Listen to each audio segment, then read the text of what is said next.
नमस्कार दोस्तों, स्वागत है आप सभी का हमारे चैनल द बुद्धा ब्रेन में, जहां हम आपको भगवान बुद्ध की अनमोल शिक्षाओं और विचारों से रूबरू कराते हैं। आज हम आपके लिए लेकर आए हैं धम्मपद यमक वग्गो गाथा नंबर 5, जिसमें भगवान बुद्ध कहते हैं, नहीं वेरे न वेरानी सम्मनतीत कुदाचनम अवेरे न च सम्मनति इस धम्मो सनातनो। अर्थात घृणा का अंत घृणा से नहीं होता है, घृणा का अंत होता है प्रेम, दया, करुणा एवं मैत्री से। यही इस लोक का सनातन धर्म है। दोस्तों, भगवान बुद्ध कहते हैं, हर किसी के जीवन में कुछ न कुछ वैर अवश्य होता है, और वैर यह एक बीमारी है जिसका उपचार होना ही चाहिए। जब तक वैर का उपचार नहीं होता, तब तक मनुष्य जीवन में शांति नहीं प्राप्त कर सकता। और वैर का उपचार होता है प्रेम, दया, करुणा और मैत्री के भाव से। जिस व्यक्ति के मन में वैर की अग्नि प्रज्वलित रहती है, उसे कभी आनंद और शांति नहीं मिलती। दोस्तों, यदि आपको ये बातें अच्छी तरह से समझ नहीं आ रही, तो आइए हम आपको इसे एक कथा के माध्यम से समझाते हैं। काली यक्षिणी की कथा से।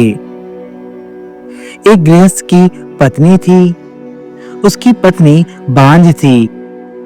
उसने किसी संतान को जन्म नहीं दिया था, इसलिए उसके पति के परिवार वाले उससे बहुत नाराज रहते थे तथा उसे तरह तरह से प्रताड़ित किया करते थे।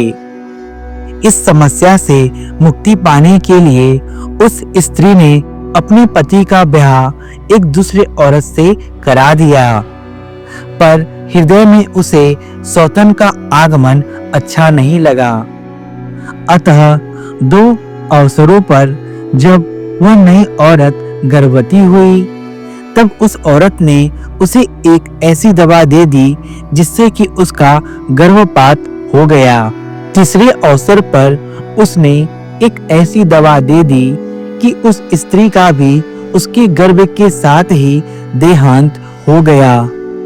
मरते समय उस औरत के मन में बांझ औरत के प्रति घृणा और प्रतिशोध का भाव भरा हुआ था, क्योंकि वह जानती थी कि उसकी मृत्यु और गर्भपात का कारण वह महिला थी। समय बीता और पहली औरत की भी मृत्यु हो गई। दोनों का अगला जन्म हुआ। अगले जन्म में उन दोनों में दुश्मनी का सिलसिला जारी रहा। किसी जन्म में पहली औरत दूसरी से बदला लेती, उसके प्रति उत्तर में अगले जन्म में दूसरी औरत पहली से बदला लेती। इसी प्रकार भिन्न भिन्न योनियों में जन्म लेने पर भी उनमें द्वेष का सिलसिला जारी रहा। दोनों में वैर भावना जन्म जन्मांतर तक चलता रहा। उसके बाद बुद्ध काल आया। बुद्ध काल में उनमें से एक ने श्रावस्ती के प्रतिष्ठित परिवार में जन्म लिया तथा दूसरी काली यक्षिणी के रूप में पैदा हुई। वैर का सिलसिला जारी रहा। पहली को एक संतान हुई, दूसरी उसे मारने के पीछे पड़ गई। पहली घबरा गई और उसने शास्ता की शरण में जाने का निर्णय लिया। उसे पता चला कि बुद्ध जेतवन में प्रवचन दे रहे हैं, अतः वह दौड़ती हुई सीधे वहां पहुंची जहां भगवान बुद्ध उपदेश दे रहे थे। वहां पहुंचकर उसने अपनी संतान को भगवान बुद्ध के चरणों में रख दिया और भगवान बुद्ध से प्रार्थना करने लगी, हे भगवान, मेरे पुत्र की रक्षा करिए। यक्षिणी काली मेरे और मेरे पुत्र के पीछे पड़ी है। वह हम दोनों को जान से मार देना चाहती है। न जाने किस जन्म का बदला है जो वो हमसे लेना चाहती है। मैं आपकी शरण में आई हूँ, मेरे पुत्र को बचा लीजिए भगवान, मेरा उद्धार करिए। उधर यक्षिणी को बौद्ध विहार में प्रवेश करने की हिम्मत नहीं हो रही थी। बुद्ध ने दूर से देखा कि काली यक्षिणी बाहर खड़ी हुई है। भगवान बुद्ध ने उसे अंदर आने की अनुमति दी और यक्षिणी काली को जेतवन विहार के भीतर बुलाया। अंदर बुलाकर भगवान बुद्ध ने उन दोनों को डांट लगाई और उन दोनों को समझाने का प्रयास किया। भगवान बुद्ध ने अपनी दिव्य दृष्टि से यह देखा कि किस प्रकार जन्म जन्मांतर से ये दोनों एक दूसरे से बदला लेते आ रही हैं। भगवान बुद्ध ने उन दोनों के पूर्व जन्मों की कहानी उन दोनों महिलाओं को सुनाई। अब उन दोनों के लिए कोई भी राज शेष नहीं रह गया था। वे दोनों महिला समझ चुकी थी कि उन दोनों के बीच के बैर का कारण क्या है। बुद्ध ने सबको बताया कि किस प्रकार हर जन्म में वे एक दूसरे से बदला लेती रही हैं और किस प्रकार ये दोनों एक दूसरे के प्रति घृणा भाव से भरी हुई हैं। बुद्ध ने समझाया कि किस प्रकार घृणा का अंत घृणा से नहीं किया जा सकता है, वरन घृणा का अंत होता है प्रेम, दया, करुणा और मैत्री से। घृणा करने से केवल घृणा का सृजन होता है। यदि घृणा का अंत करना है तो प्रेम का सहारा लेना पड़ेगा। प्रेम, दया, करुणा और मैत्री से ही घृणा का अंत किया जा सकता है। यही इस लोक का सनातन धर्म है और यही इस लोक का सनातन नियम है। जब दोनों महिलाओं ने भगवान बुद्ध की बातें सुनी, उनके उपदेशों को सुना, तब दोनों ने अपनी गलती स्वीकार की और बुद्ध के उपदेश के बाद उनके बीच का कलह समाप्त हो गया। तब बुद्ध ने महिला को आदेश दिया कि वह अपने पुत्र को यक्षिणी की गोद में दे दे।